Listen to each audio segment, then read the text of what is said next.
Atomic batteries to power. Turbines to speed. Now, everything old is new again. America's entertainment pop culture talk show. It may well possess a rudimentary intelligence. I'm trying to think, but nothing happens. Felt a great disturbance in the force. Hello, I'm Mr. Red. Come on, Mark, like a dog for me. Where's the goodies? Leave the gun. Take the cannoli. I bet you wouldn't have done anything like this if Mom and Dad were here. You filthy criminal. Excuse me while I whip this out. Go ahead. Make my day. Here are your hosts, Douglas Viviani and David Cohen. You show me your friends, I will show you your future. See, there was a time in my life I didn't want to be here anymore. And I remember looking up and just saying, Mom, you are my hero. Everything I am, everything I hope to be was because of you. We are defined by our choices. See, we have two lives, the one we're born with and the one we make. And the greatest risk in life is not taking one. You're gonna miss 100% of the shots you don't take. We can no longer back down. We can no longer sit down. We are gonna stand up, step up, and speak up against bullying and abuse. We are gonna bring hope to students who've been hopeless. Say, I believe! Welcome to Everything Old is New again. Douglas Viviani here. Sans our usual co-host, David Cohen, who could not be here this week, and that's too bad on him. But he'll be listening to this, that's for sure, because we have a special guest for the fourth time on our show on Everything Old is New again, Marc Mero, who is a three-time WCW World Champion, former WWE Intercontinental Champion, and a four-time New York State Golden Globes Amateur Boxing Champion. It's amazing because he's found global fame in the world of sports entertainment. As Johnny B. Bad, Mark retired from professional wrestling in 2006 after discovering a new purpose in life, motivational speaking. As the founder of the nonprofit organization Champion of Choices, Mark has traveled the globe and encouraged hundreds of thousands of young people to dream big and reach their full potential in life. We'll discuss that and his new book, Bad to Be Good, the inspiring story of a wrestling wild man. Just go to Amazon, Marc Mero, M-E-R-O. Mark, thank you for joining us for the fourth time, and certainly, hopefully not the last, here on Everything Old is New again. Douglas, everything old is new again. I'm older and I feel newer, so it's great to be back, man. And I just want to make a correction, okay? Yes. You mentioned I was a four-time New York State Golden Globe winner. Now, I never won a Golden Globe, but I did win a Golden Glove, okay?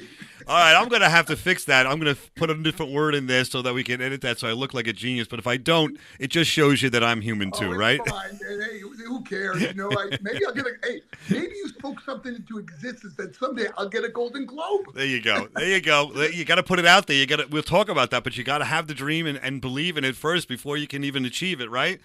Amen. Now, listen, this book is amazing. Again, Bad to Be Good. No, it's called Bad to Good. Bad to Good. Bad to Good, and it's the inspiring story. I got to come over there and do your show for you. I know, buddy. you're right. I'm telling you. Absolutely right.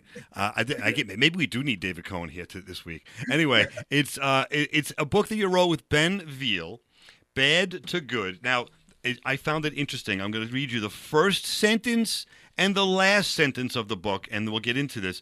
The barrel of the gun felt cold against my temple as I prepared to end it all. That's the first sentence. And you go through this book, which is very interesting, easy reading of approximately 388 pages. And then you get to the last sentence in the book.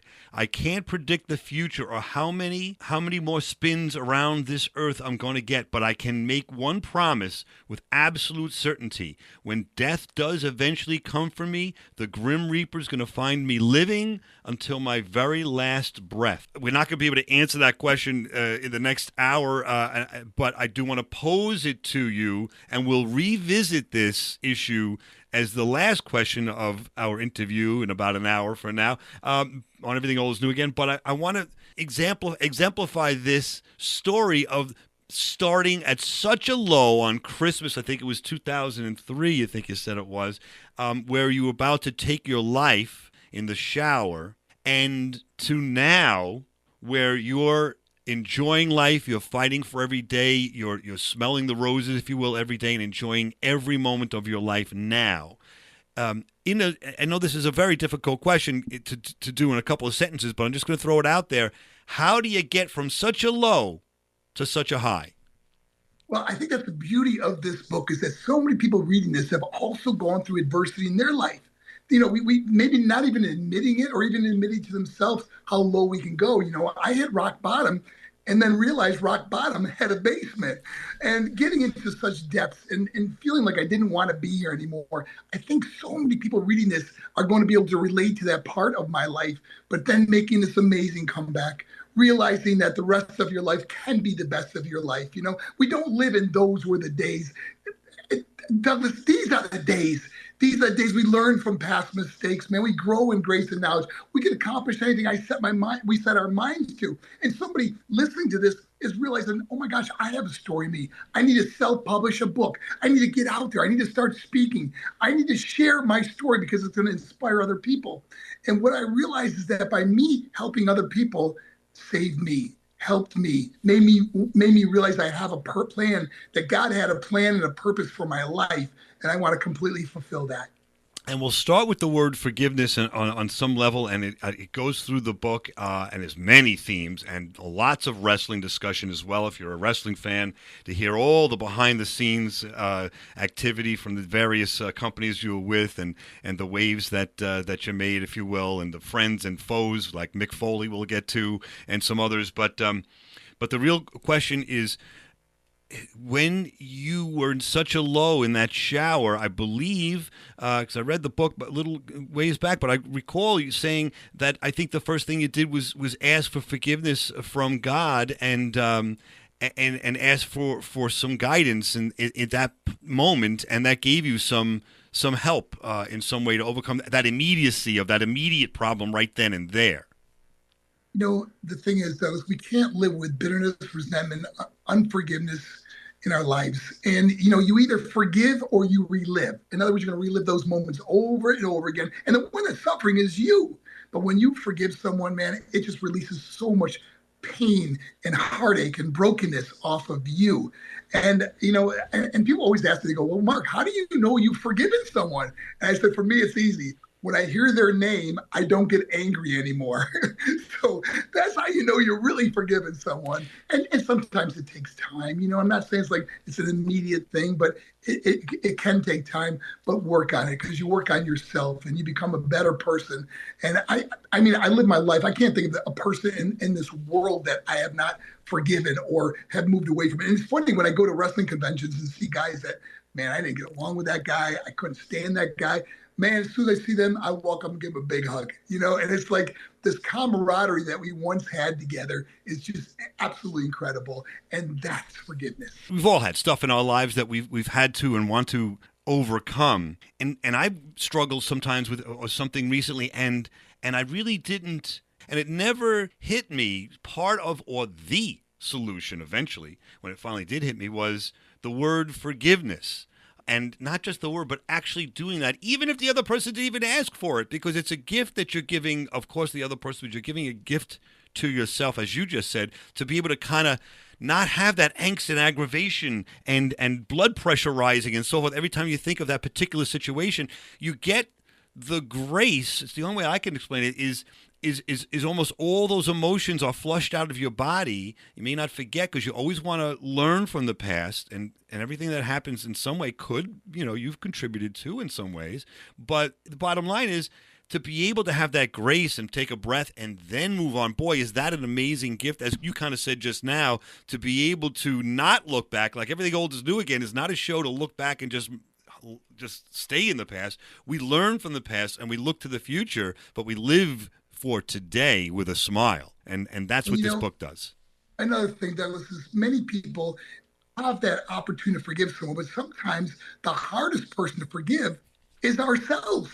And we just keep beating ourselves up over something that happened years ago. And, and I've asked God for forgiveness. And the Bible says he throws it as far as east is from west. In other words, he completely forgives you. So why can't we forgive ourselves?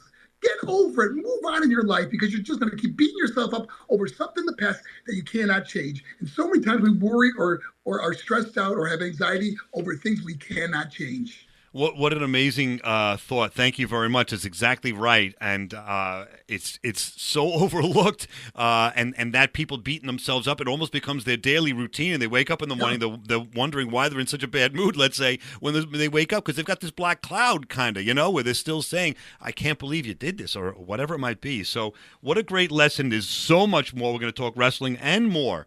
With Marc Mero, Bad to Good, the ultimate underdog tale of triumph over tragedy. Marc Mero, renowned as both a professional wrestling superstar and a leading motivational speaker, joins forces with Ben Veal, an award-winning journalist and host of the Wrestling Live podcast, to deliver Bad to Good, the inspiring story of a wrestling wild man. This compelling memoir guides readers through a powerful journey of resilience, faith, and triumph over adversity. We'll be back with Marc Mero on Everything Old is New Again. Come on back. This is my fight song.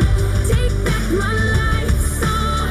Prove I'm alright. I know what it's like to be bullied as a kid, and I know what it's like to have people always on you and what it can do to your self-esteem. So I'm so proud of you for what you're doing. All these kids know that they're special. They're one of a kind. They're a child of God, the Most High God, and they need to understand that they're just growing and developing, and they're moving on to greatness. So thank you for what you do. Brother, I appreciate it, man. Thank you. I love you, and I love what you do. Welcome back to Everything Old is New Again. That, of course, is Hulk Hogan speaking with our guest and about our guest, Marc Mero. ThinkPoz.org, which is the website. That's thinkpoz.org, the website for Champion of Choices, America's #1 school presenter. And he's just written a book. Marc Mero's written the book, Bad to Good, inspiring story of a wrestling wild man. You can get this at Amazon, and I'm telling you, it's well worth it. There's so much to this book. It's just a life story, if you want to call it that, but it's a superlative life story that has highs and lows like we all do, but it's almost like a Rocky story because he does overcome, as we all can, with the right attitude. And by the way, speaking of attitude, if you want your children to learn from adversity and how to overcome obstacles in their daily life, Marc Mero does go to schools, and you can recommend Champion of Choices. Just go to thinkpoz.org and you figure out how to do that, and or just send that website with a note to your principal or superintendent of your school, and they may very well have you appear. Marc, how many times, if you can, generally speaking, per year, do you speak at schools? This is my 18th year speaking, and up until the pandemic, I averaged 230 events a year. Schools all over the world, and now we're back out there full time, and it's crazy again. I love it though. But I got to tell you, I've spoken at schools in Russia, in Guatemala, all over the United States and Canada, and I just love it, man. I tell you something. Every school I go to, we inspire so many students. We get hundreds of letters from students on how it changed, or many even write, this saved my life, and that's where I realized that I found my purpose. I found my calling in life. And if anyone hears my voice right now, invite me to your son or daughter's school, or maybe you're a principal or administrator. Let me come out to your school and just look at all the testimonials and videos of me speaking at schools, and you'll see why this is the #1 program in the United States. Absolutely. Very touching stories, and we've done this before on our show as well, and we do want you to do that, because I'm telling you, it's well worth it. You'll see such a reaction. If you want to hear some of our old shows, you can go to any of the old podcast locations. Go to show 251 or 316 or 493, or just put Marc Mero's name in on a search engine with Everything Old is New Again. You'll get our old shows that we dive into that in much more detail. But it is an amazing program, and part of that and part of this book, Bad to Good, discusses dreams and how they never die. And you say, don't let life pass you by without giving it your all. It's never too late to become what you might have been. And I'm going to ask you for a moment to be my counselor and And, when I was growing up until, 52 years old, I always wanted to be on the radio, but there was a million different reasons why not to. There was no path, and how do you do it, and all these different things in my mind putting me down and how I couldn't do this until I finally, that dream was not going away, and I finally had the opportunity to do this, and it was still awake and alive in my mind. And 10 years ago, I started that, and we have some great news for our show coming up. You'll hear very soon about what's happening with our affiliate network on this show. But I want to ask you if you would know, because I think you've done the same kind of thing, what it is that drove me to not give up, even if it was just a little seed of an idea in my mind for those 52 years before I actually did something, learned certain lessons, and actually dove into the pool and started this radio show, and which was my dream. I mean, is this a universal lesson? Is there something universal we can speak to all people about that story and yours? Douglas, there's something very special about you, but I think anyone listening to this radio show realizes there's something special about you too listening, because I'll tell you something, as many times as adults, we become complacent in life, and one day becomes the next, and we settle for the status quo. We say things like, those were the days, where I said, these are the days that we can go after dreams and goals. And they may lie dormant in you for a while, but let me give you an example. You didn't start radio until later on in life. What a great example that is. I didn't become a professional wrestler until I was 31 years old. I became an inspirational speaker when I was 47. I became I ordained minister at 50. I mean, so many things that I've accomplished in my life happened later on in life. And that's why I always say the rest of my life will be the best of my life. I don't want to believe my best days have passed me. So anyone out there with a dream or goal, here's what I challenge you to do, okay? I wrote my first book when I was 52. And what I did, I was 50. It was 2010. My first book came out. This is my second book that I just wrote. My first book came out in 2010.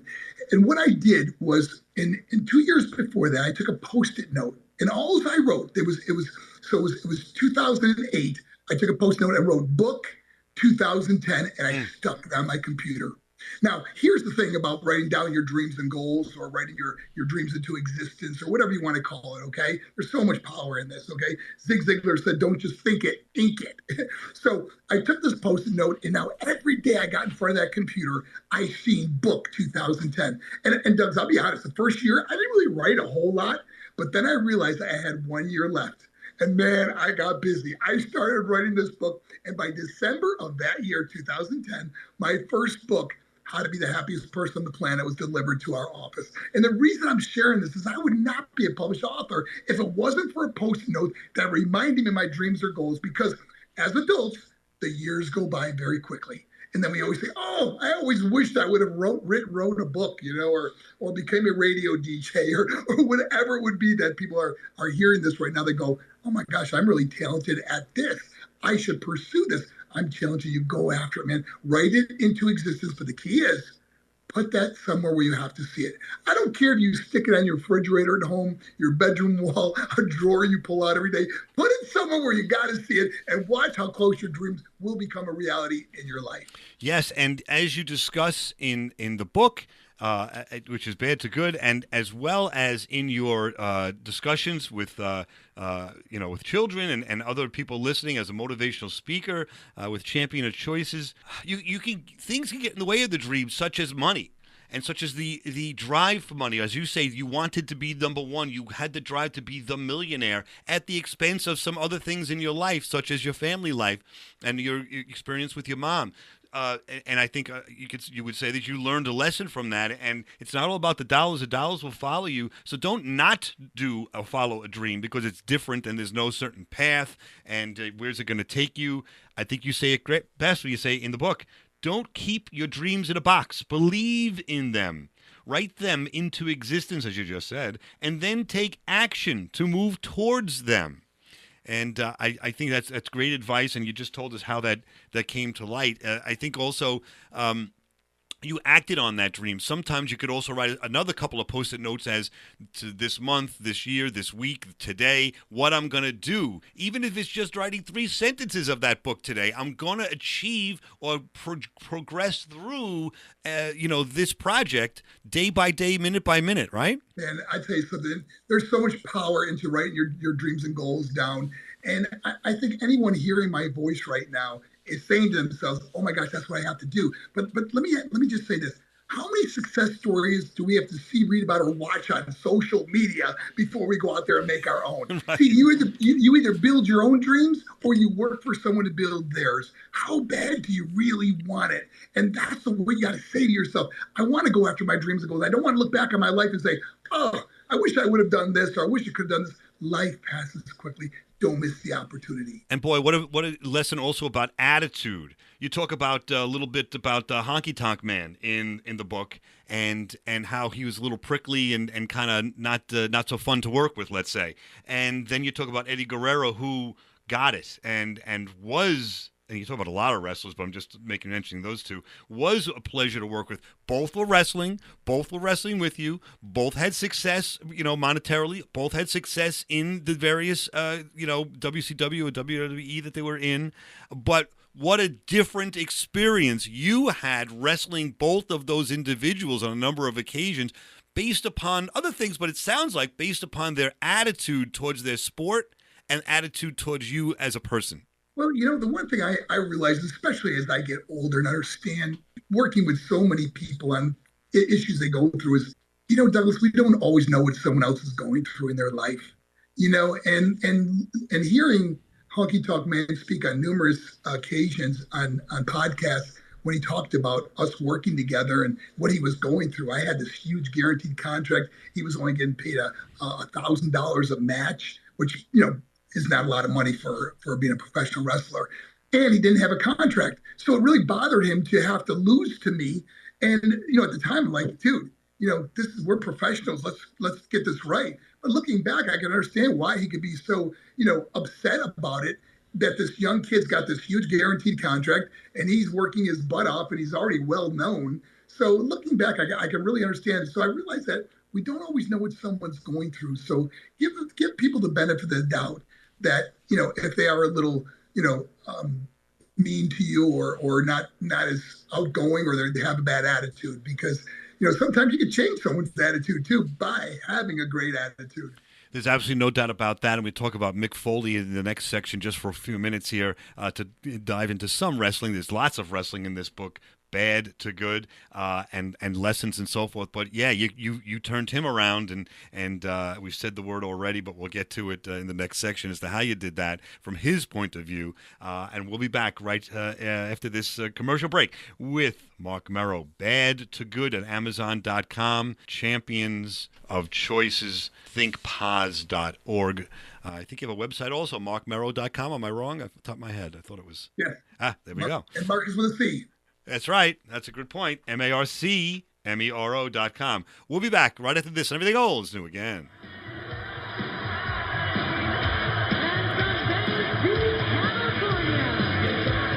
This is Johnny B. Bad, the bad man of World Championship Wrestling, and you're listening to David and Douglas. They're so outrageous, it's contagious, and everything old is new again. Paralyzing mandible claw applied.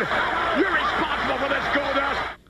Welcome back to Everything Else is New Again. I love that. This is Douglas Viviani with David Cohen, applying the mandible claw, figuratively speaking, for the our submission hold to the wild man Marc Mero. That must have been painful, Mark. I enjoyed the show up until about now. Okay? Welcome back to Everything Old is New Again. That's Marc Mero on Everything Old is New Again in the past. With Marc Mero, Bad to Good is the name of the book that you've got to get your hands on. And going into the summer, I want to see, by the hotel pools, people reading this book. Mick Foley, a gentleman we just heard a little bit of that clip there, he had made some pretty negative comments about Mark in his book from 1999 called Have a Nice Day. And it did have to do, as you said, you being groundbreaking in that you received a guaranteed contract at the time from Vince McMahon, which nobody did at the time. So you even, I think, I don't know the industry that well, but I think there's an implication here that's pretty much the standard now based upon your breaking the ground there. But besides that, in 2017, Mick Foley indicates that in this book, your book, Bad to Good, indicates that he had met you in a Holiday Inn and sort of wanted to right away apologize because he was in a bad place, in a different place, and didn't treat you so well in the beginning of your career with him as well.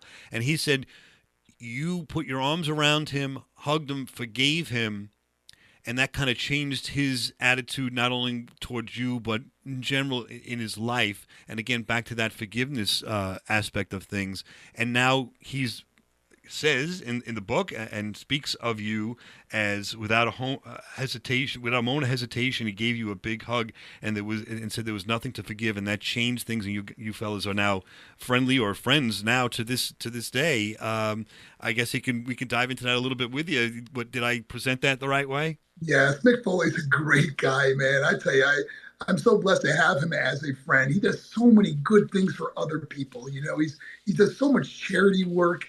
He's changed and saved many lives, and so many that he doesn't even realize how many people he has really touched through professional wrestling and then after professional wrestling. So yes, we are great friends, and I'm just so proud of him as a friend, as a person. That's great, and in the book you mirror when we talk about this and other things. To me, Think and Grow Rich by Napoleon Hill. I don't know if you ever remember or ever read that. But you indicate you become what you believe, think positive thoughts, and you'll see positive results. Can you detail us a little bit or tie that into your relationship with Dusty Rhodes and how his positivity on your career and the wrestler that you became, had the influence on you that it did? Well, first of all, there's so many negative people out there who tell you why you can't do something. You're not big enough. You're not strong enough. You're not fast enough. You're not smart enough. You'll never graduate college. You'll never write a book. The reason people tell you can't do it is because they can't do it. But when you surround yourself with a positive person, especially like Dusty Rhodes, who believed in you, he saw this character, Johnny B. Bad. I remember when he said to me when he first approached me about this, he said, "Hey, kid, anybody ever tell you you look like Little Richard?" And I thought, I was thinking of a wrestler, like what wrestler's named Little Richard? And I go, I never heard of Little Richard. And he goes, "You don't know Little Richard? Womp bamba loo bamba womp bamboo." I go, "Oh, the singer."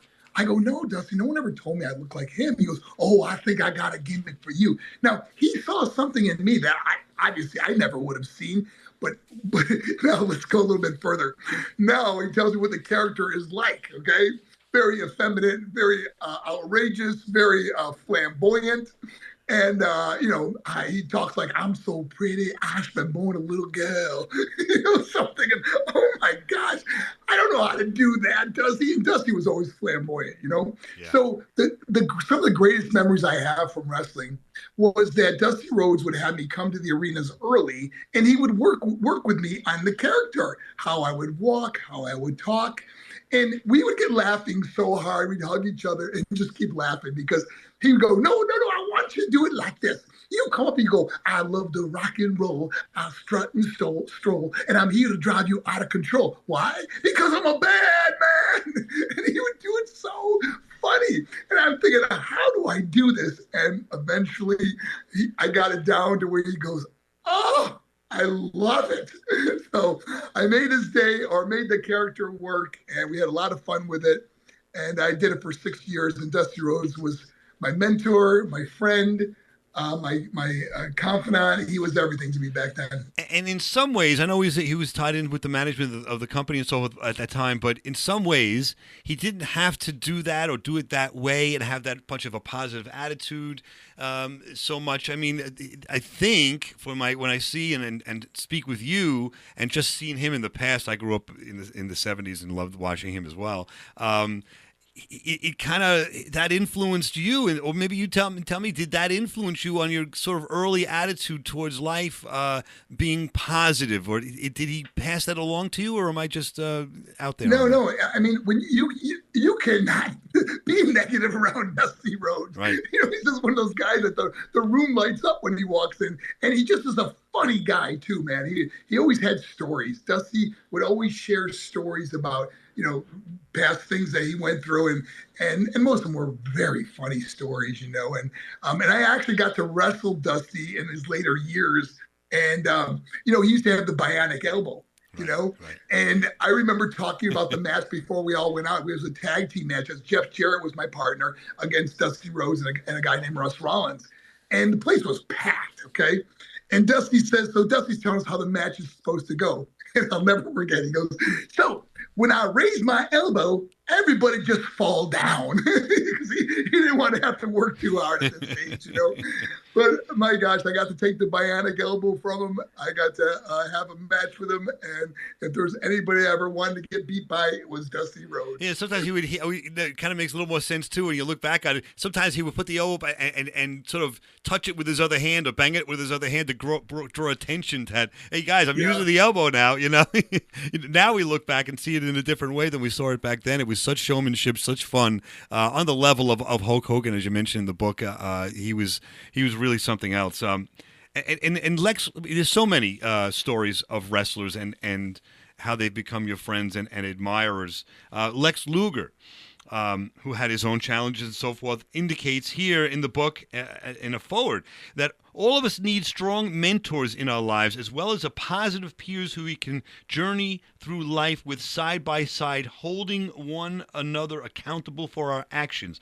For those of us who are a bit older and have lived a full life, I believe we also have a responsibility to help guide young people. Marc Mero does that to the extreme, being a mentor to literally tens of thousands of young people over the world. And that's amazing to hear from all wrestlers and from anyone. What is it that inspires you to start Champion of Choices? And again, go to thinkpos.org and learn all about it and recommend it to your schools.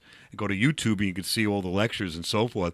But what is it about this that inspires you to do this, as you mentioned, let's call it 150 to 300 and somewhere in that range times per year, and never really lose the zest for it? Like some people do things and it becomes a routine. I don't ever see that happening with you. What is it that inspires you to be so animated and to kind of tell the same, quote, old story to you as if it's new to a new brand of children tomorrow?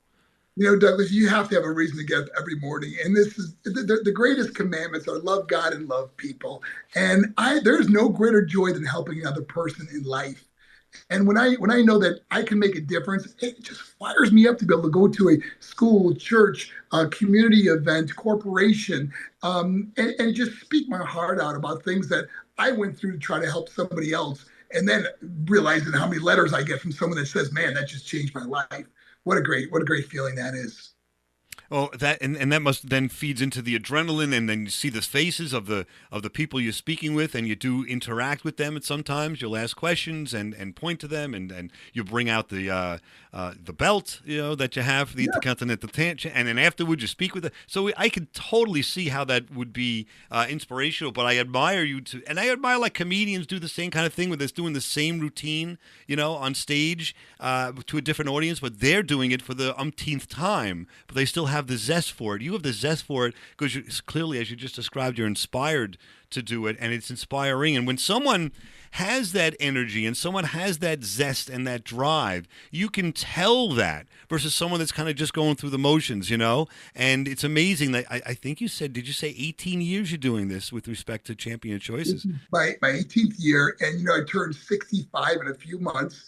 And Douglas, I'll never retire. I'll just refire. I will always have a reason to get up in the morning and do something, because I just don't want to sit back in life. Like I said in my book, when when death finds me, it's going to find me living. There you go. Exactly. All right, listen, we'll be back right after this Everything Old's New again to finish up with Marc Mero. Listen, you got to get the book, Bad to Good, Marc with a C, Marc Mero. Look it up on Amazon, his website. It's all over the place. It's an amazing read. It's a fun read, but also it's a meaningful read. We'll be back right after this and Everything Old's New again. The Wild Man Marc Mero and Stone Cold Steve Austin have faced before. Tonight, the Intercontinental title tournament continues, and these two men. Johnny B. Bad is loaded for bear. He is in excellent physical condition. You've seen it. The bad day, the bad and how did he get hamburgered from behind? Diamond Dallas Page. I think he's out. He leveled him. This guy is trash. And he's got Johnny B. Bad's gun.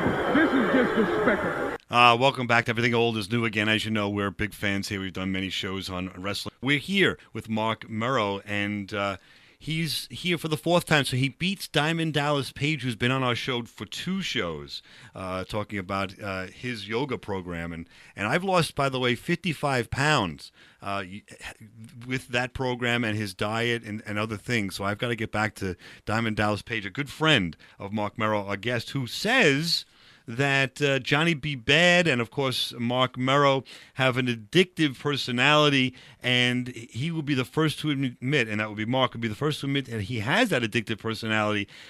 He eventually figured out on his own how to channel this addiction to a positive direction. Marc Mero is now addicted to helping people. So if you want to kind of jump on the bandwagon there, Champion of Choices is his non-for-profit organization. ThinkPoz.org is where you can go and get more information about that program, or just go to YouTube and you'll see him speaking, and recommend him to teachers, to the superintendent, the principals of your schools. It's a great program, anti-bullying and inspirational in terms of how to live life to the fullest. And now we've got this amazing book, Bad to Good, by Marc Mero and Ben Veal. Now, this book, we were saying off the air, it reads so easily, but it's so comprehensive and so many lessons, but also it's not preachy at all. It reads just so easily and so fun.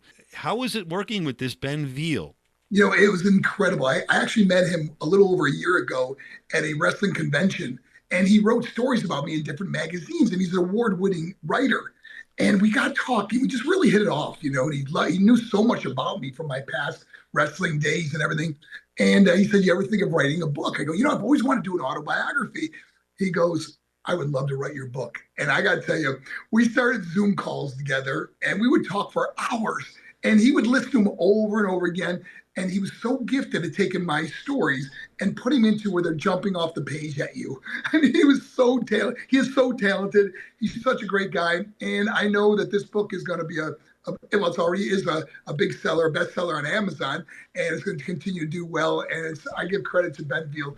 If it wasn't for him, I could never put the words out there the way they are. In the beginning of each chapter, there's a sentence or two before the chapter starts on the opposite page that gives you some of these quotes that I've been quoting previously, just holding them up to the screen, so just to remind, I'm sure Marc knows what I'm talking about, but just, so those are very easy, inspirational little messages, too, that you can kind of go back and forth to after you read the book. Whose idea was to do that? Was that the publisher, maybe? Was that your co-author, yourself? Well, that's such a great idea. You know what? I did something very similar in my first book where I put a lot of positive messages out there, quotes. And Ben said, "Listen, I want to make that a whole page." So I'm going to give him the credit on that to make it a whole page of a quote that that will really stand out.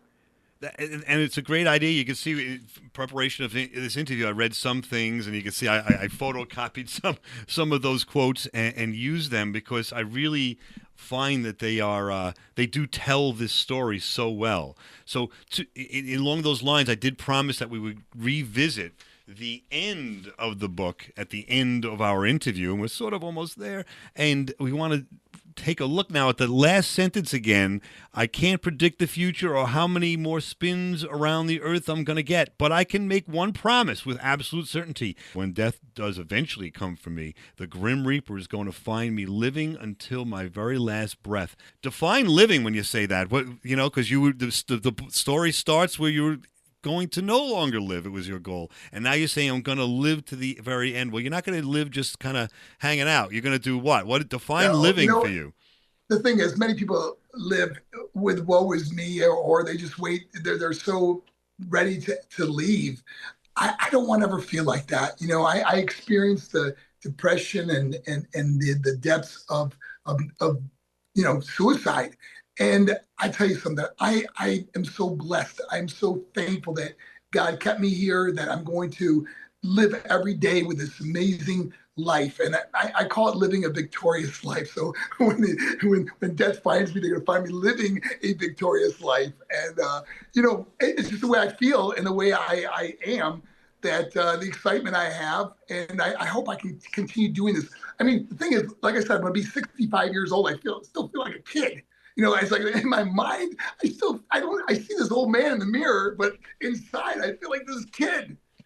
Well, you know, and speaking of that, you're in such great shape. I lost weight, and now I'm down to my high school weight, but the pounds or the configuration of my body is different than it was back then. I thought I was going to look like I looked in high school after I got back to that weight, but I'm being facetious, but I'm also being complimentary in that you look terrific. Is there a certain diet? Is there, you exercise? What's the secret to keeping in such great shape? It's what you put in your body is paramount. It's very important. You know, I got a great girl that does our cooking, and we have our meals together. So we try to eat really healthy all the time. And I mean, don't get me wrong. I go off if I'm going to have a half gallon of ice cream at times, you know, so I don't think I'm perfect, but I really do try to eat good. And then my workouts are, I usually work out 3 times a week, and I do incorporate some of the DDP-wise yoga into my workout for stretching and things like that. Like today, my girl and I did a 5-minute plank. I mean, the planks are pretty difficult, but to do 5 minutes is pretty challenging. So we did that today, and that's really about your core strength, especially as we get older. Balance is so important. You know, many people, when they get older in their 80s, fall and break a hip, and it's almost like the beginning to the end. So if someone that's listening to this, please do some strength training, do some yoga for stretching. Look up DDPY. I mean, he's just so gifted. I mean, he lives 20 minutes down the road from me, and that son of a gun. When we get together, we try to inspire each other, and so we have the most fun together. And I'm going to be selfish here and ask you, when and if you see him the next time, he may or may not remember being on our show, but if you could just say, number one, I say hello, but besides that I did go to the yoga, and I have to credit, not 100%, because you have to do it yourself too, right? I'm not going to say it's all Diamond Dallas Page, but he showed me the way, especially the salads that he prepared, and he started putting, you know, some sunflower seeds and strawberries, things I never even thought of putting on salad because I hated salads in the past, and now I do it, and I'm enjoying. Believe it or not, I never heard. Who would have thought? I actually like a salad. You can change your eating habits and learn to enjoy it. I learned that from him as well. So I'm just going to say, if you get a chance, tell him I give him credit. I'm sure he hears that all the time. But the both of you have been a good, real positive influence on my life through these years when I've had you on the show, and then followed up with reading your books and DDPY and so forth. So I don't know what to say other than I want to put a plug in there for him as well, because it is inspirational. And to look the way you two look, and he puts his foot over his head standing there, you know, and you look terrific. So it's just so inspiring to see inside and out the goodness that you're promoting. And Marc Mero, thank you for that. And if you want to get his book, Bad, B-A-D-D, to Good, go to Amazon.com. I'll give you a few minutes to follow up on that. Douglas, thank you so much. And I certainly will tell DDP when I see him. And I'm sure he's going to be very happy. And he's got a great memory, too, so he'll remember being on your show. We'll see. It's been about 3 or 4 years now, so we'll see. But I would love to just you know, it's nice to pay it back, too. like people come on the show or anything in your life you see and they'll compliment you, and sometimes you just or you just go through life and there's you kind of do your stuff. But compliments, when they're from the heart and sincere, has got to add fuel to the tank as well. I know it does for me, to you and to DDP and anybody else, right? I mean, that's all about that is part of being a positive person, no? The more you give in life, the more you get back. And I found that's the joy that I have in life is I just feel like I get so much back by helping or inspiring somebody else. And you mentioned in the book, bring hope to someone who is hopeless. Be the light in someone's darkness. And then you ask the question, well, how do you do that? Well, the one word that you say, and we're trying to boil things down here into a small amount of time, is effort. And if you want to expand on that for a couple of seconds, I mean, that really is powerful. Well, it's not just effort, but it's attitude. You got to go in there with a great attitude. I'm in front of a lot of people every single day. I just can't call it in, man. I got to get up on that stage. I got to have energy. I got to be, these kids keep me young, man. I'll tell you right now, brother. You want to talk about being the toughest audience ever? Middle or high school kids, they could care less about a presentation, but all of a sudden when you get them giving you a standing ovation at the end of the presentation, you realize, man, I got him. I got him right where I want him. And now I get to meet many because I love, I'll say if anybody wants to meet me after, with the principal's permission, of course. And the kids, it's like almost every kid wants to stay and meet me or get a picture with me or give me a hug or a high five or something. And that's so joyful. Yeah, and if you... it's sort of like you got to lock the doors. I'm being facetious, but you have to lock the doors for them to actually sit and pay attention. But 5 minutes into your, I don't know how long it is. It sounds like it's about an hour presentation. They don't want to leave. And so that is really a testament. I have a 13 and 16-year-old myself. And so I know what that's like. And that is part of the game is I got to keep up with them. And there's inspiration as well for the next generation. And the next generation that reads this book, or if you read this book and pass the lessons down, it's well worth it. Marc Mero, Bad, B-A-D-D, to Good, the inspiring story of a wrestling wild man. Marc, thank you so much for being on Everything Old is New Again. We've had a great time. I appreciate you, and I look forward to our 5th time on Everything Old is New Again. Take care, Douglas. Love God to bless hear you, it. friend. Excellent.